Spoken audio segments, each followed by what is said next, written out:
So hello guys, welcome back to another video. So in this video what we are going to discuss is कि आपने ना पूरा hard work कर लिया।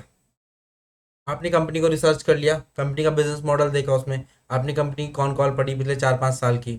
ठीक है, आपने एनुअल रिपोर्ट पढ़ी पिछले 4-5 साल की, आपने देख लिया कौन कॉल के थ्रू कंपनी में भी करंटली क्या चल रहा है। ठीक है, ये सब आपने हार्ड वर्क कर लिया। नाउ अब आता है मेन पार्ट। मेन पार्ट क्या है? आपको जो भी आपने रिसर्च की है, आपने वैल्यूएशन कर ली, मॉडलिंग कर ली कंपनी की, उसके बाद एक इम्पॉर्टेंट पार्ट आता है रिसर्च रिपोर्ट बनाना। बिकॉज ये सब तो आप कर लोगे, ये तो इंटरनल कर रहे हो ना आपको दुनिया को क्या दिखाना है? अपनी रिसर्च रिपोर्ट तो दिखानी है ना। जो भी एस्पायरिंग इक्विटी रिसर्च एनालिस्ट हैं, ठीक है, या फिर कोई कंसल्टेंट है, उनके लिए मेन क्या होता है? रिसर्च तो आपने कर ली, सब कुछ बना लिया आपने, but the main part is, या आप इन्वेस्टमेंट बैंकर हो, आपके लिए मेन पार्ट क्या है? उस चीज जो आपने किया उसको शोकेस करना पब्लिक के सामने। ठीक है, तो आज मैं आपको बताऊंगा इस वीडियो में। ठीक है, मैं आपको डेमो दूंगा कि रिसर्च रिपोर्ट लिखते कैसे हैं। ठीक है, मैं उसका स्केलेटन बताऊंगा आपको कि रिसर्च रिपोर्ट में क्या क्या होता है। इसके थ्रू आपको मेनली पता लग जाएगा रिसर्च रिपोर्ट बनानी कैसे है। ठीक है, एक क्विक मैं आपको प्रोसेस बताऊंगा रिसर्च रिपोर्ट बनाने का। ठीक है, now let's get into our research report.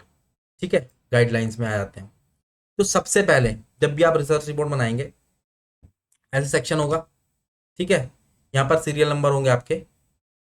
ये आपकी पीपीटी बनेगी, इसमें नहीं बनेगी एक्सेल में। ये तो एक्सेल मैंने आपके लिए इसलिए ओपन किया, मैं बता दूं आपको कि आपको रिसर्च रिपोर्ट में क्या क्या डालना है। देखो, फर्स्ट सेक्शन होगा ये वाला। इसमें ये आपकी गाइडलाइंस है कि आपको रिसर्च रिपोर्ट बनानी कैसे है।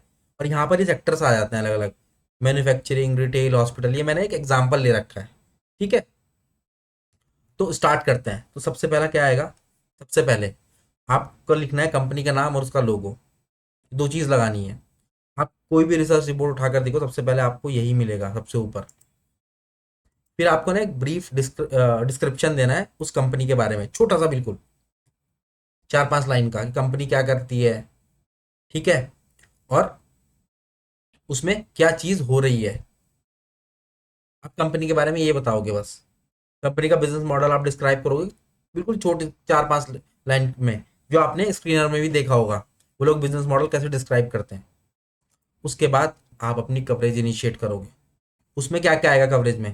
करंट मार्केट प्राइस क्या है अभी कंपनी का, जिस पर आपने रिसर्च रिपोर्ट बनाई है, और आपने कंपनी को मॉडल किया, उसके थ्रू आपका प्राइस क्या आया। ठीक है, टारगेट प्राइस आएगा इसमें विथ होल्डिंग पीरियड। देखो, जब भी आप कंपनी को मॉडल करते हो ना, तो उसमें सिनेरियो मॉडलिंग करते हो ना कि 1 साल बाद क्या होगा कंपनी का प्राइस, 2 साल बाद क्या होगा, 5 साल बाद क्या होगा। ठीक है, या फिर जो सेल साइड में है, उनके लिए तो बिल्कुल ऐसा होता है कि अगले 5-6 महीने में कहाँ होगा। ठीक है, या अगले महीने कहाँ पर होगा ये प्राइस, उनके लिए बहुत ज़्यादा इंपॉर्टेंट है। ठीक है, नाउ उसके बाद फिर रिकमेंडेशन बाय या सेल की। ठीक है, नाउ अब आ गया, और डेट आप, वो तो मैंडेटरी है ही, किस डेट को आप रिपोर्ट दे रहे हो। नाउ आफ्टर दैट, उसके बाद आती है मेन चीज़। उसके बाद आप बताओगे बिजनेस के बारे में।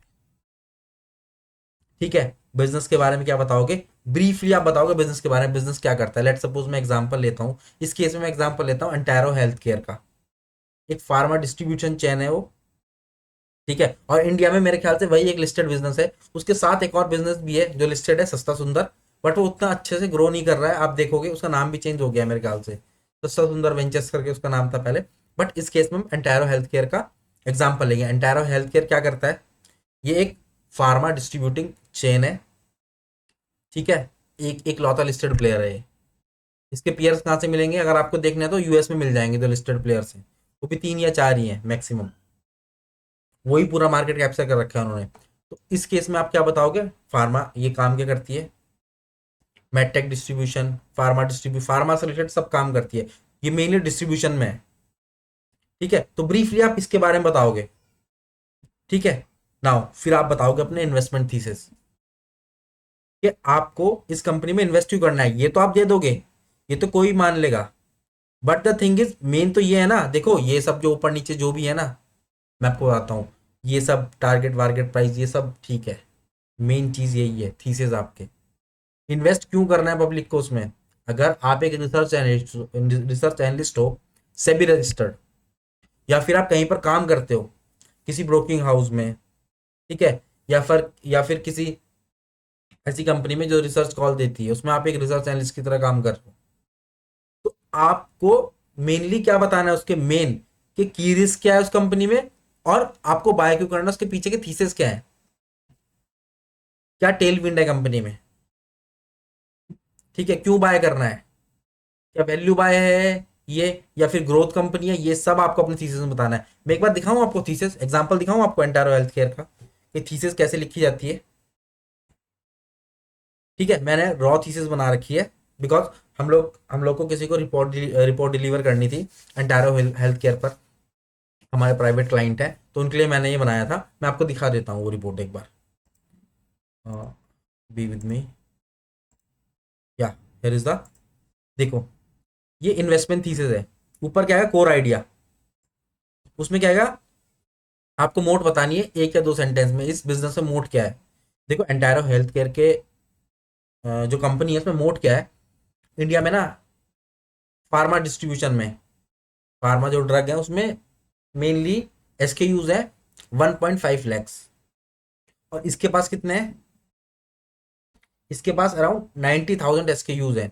तो आप एक चीज बताओ, ये मोट है कंपनी के लिए या नहीं है? लेट सपोज ये किसी हॉस्पिटल के पास गए, या किसी रिटेलर के पास गए जो केमिस्ट है, फिजिशियन के पास गए, तो कोई फिजिशियन कि ऐसे डिस्ट्रीब्यूटर के साथ काम करना चाहेगा, इसके पास एसकेयूज, नंबर ऑफ एसकेयूज कम है, इसके पास नंबर ऑफ एसकेयूज ज्यादा है।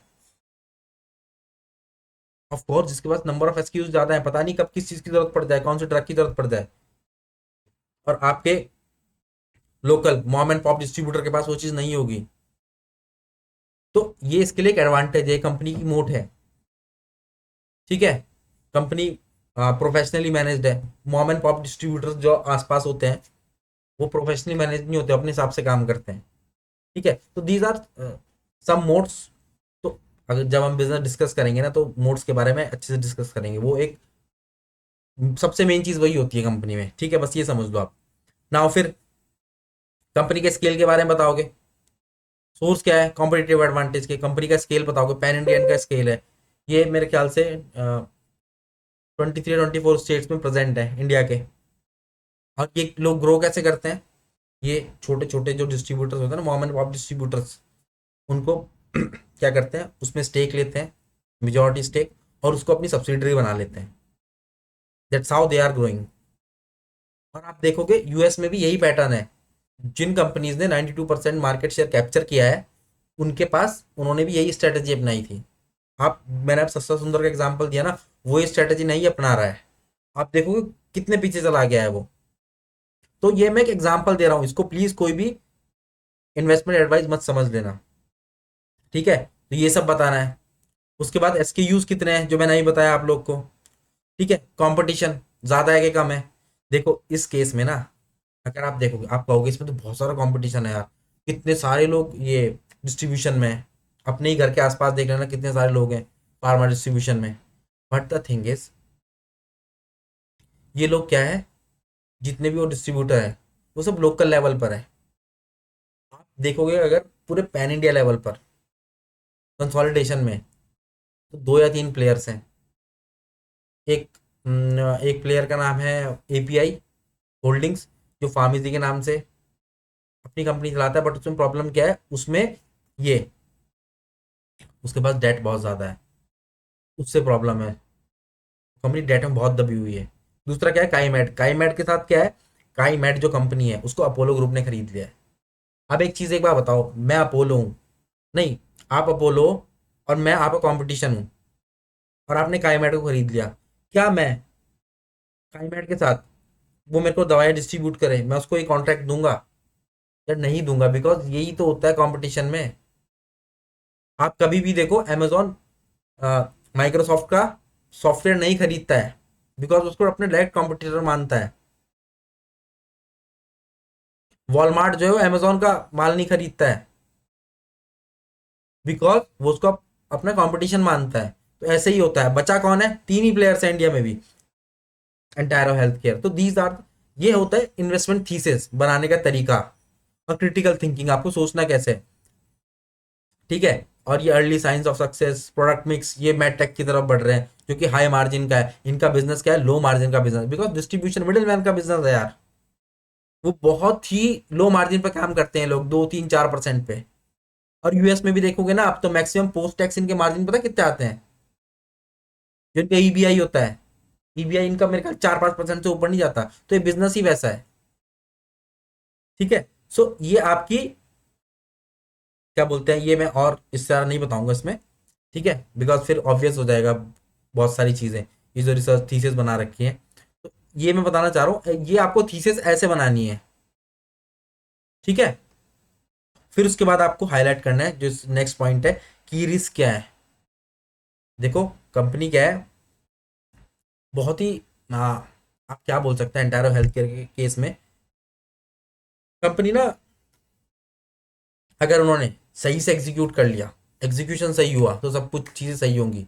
बट अगर एग्जीक्यूशन में गलती होगी मैनेजमेंट से, तो इस कंपनी में बहुत बड़ी प्रॉब्लम आ सकती है। बिकॉज इनका ग्रोथ का तरीका क्या है, इनऑर्गेनिक है।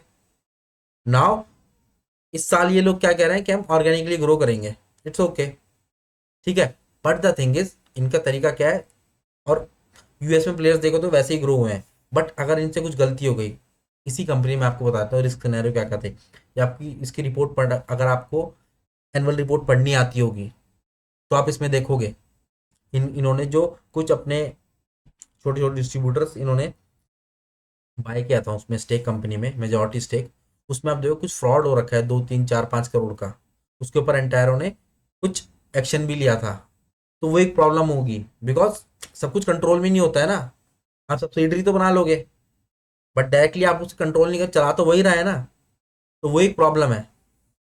ये सब वर्किंग कैपिटल से थोड़ी प्रॉब्लम है इस कंपनी में, ठीक है। तो ऐसे आप की रिस्क और इन्वेस्टमेंट थीसिस अपनी बनाओगे, ठीक है। और ये कंक्लूजन है मोड का, किसी और दिन मैं बताऊंगा आपको, वाइड मोड, नैरो मोड मैंने लास्ट वीडियो में बताया था।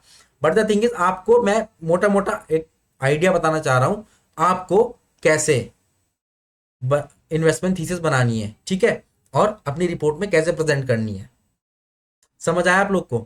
तो ये तरीका है ना। वापस चलते हैं अपनी स्लाइड पर हम लोग, ठीक है। ये बता दिया आपने, यही सबसे मेन था इसमें, ठीक है।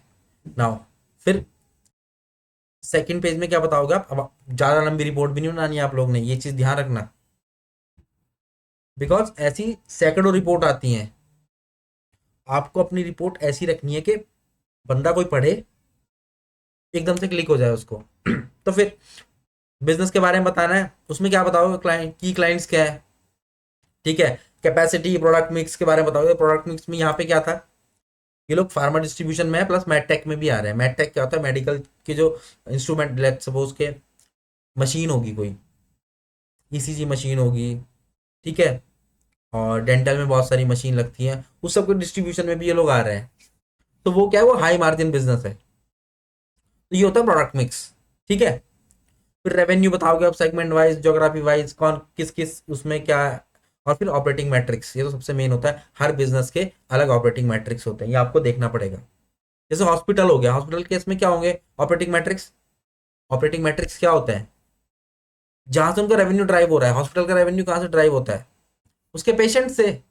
और कहाँ से रेवेन्यू आएगा, दो तरीके के पेशेंट होते हैं, आईपी और ओपी।